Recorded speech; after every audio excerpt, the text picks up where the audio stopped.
Well, let's take a closer look at the humanitarian situation in Gaza. A spokesperson for UNICEF, Ricardo Pires, joins us now live from Florence in Italy. Ricardo, good to talk to you. Thanks very much indeed for joining us. Some people have said now that almost starvation and hunger are being used as weapons, have been weaponized. Do you think that's too dramatic a statement? Thanks for having me.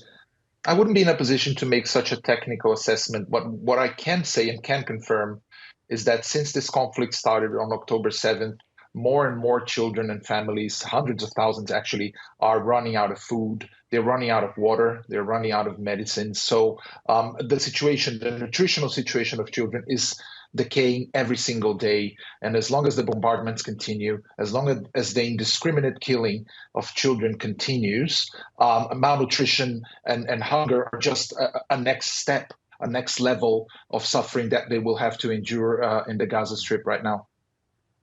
Martin Griffiths, the UN aid chief, said that this was the worst humanitarian disaster he dealt with. And when he was pressed on that, he said it's because the people in Gaza, they can't flee, they can't run away from the situation. They are trapped and have to therefore accept their fate.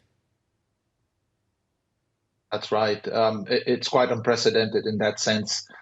From Syria to Afghanistan, recent conflicts, we've seen how horrible the conditions can become very quickly for children. However, normally and very often, there are borders that they can cross. There are places they can go where they will be safe and where some very basic humanitarian services and aid will be delivered. This is not the case in Gaza, a very peculiar place also because half the population are children, and it's one of the most densely populated places on Earth. So combining all these elements, children are right now at the eye of the storm, and they're being the most vulnerable and the first to suffer and to suffer most from this horrible conflict.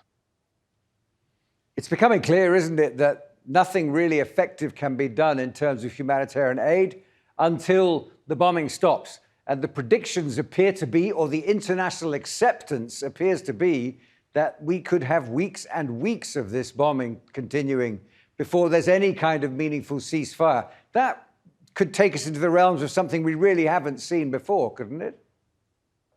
Absolutely. I think we're in that place already. And recently we've heard that perhaps months will be going on before we see a ceasefire or an end to this conflict. This is unacceptable. It's very serious and very, very concerning, especially for children on the ground. You mentioned earlier the situation of hunger and malnutrition. Well, we know already that malnutrition or severe wasting, as we call more technically, is up 30% in the Gaza Strip since this conflict started. And severe acute malnutrition is the next level of risk. And this is the most deadly form of malnutrition because which will make children vulnerable to disease as well. Their immune systems are weakened, and therefore they can die of the common cold. So it's a catastrophe for children right now on the ground. It's literally apocalypse, and we can't do anything unless we have a ceasefire and we have a safe space to operate and deliver humanitarian aid. Ricardo Pires, thanks very much indeed for joining us this evening.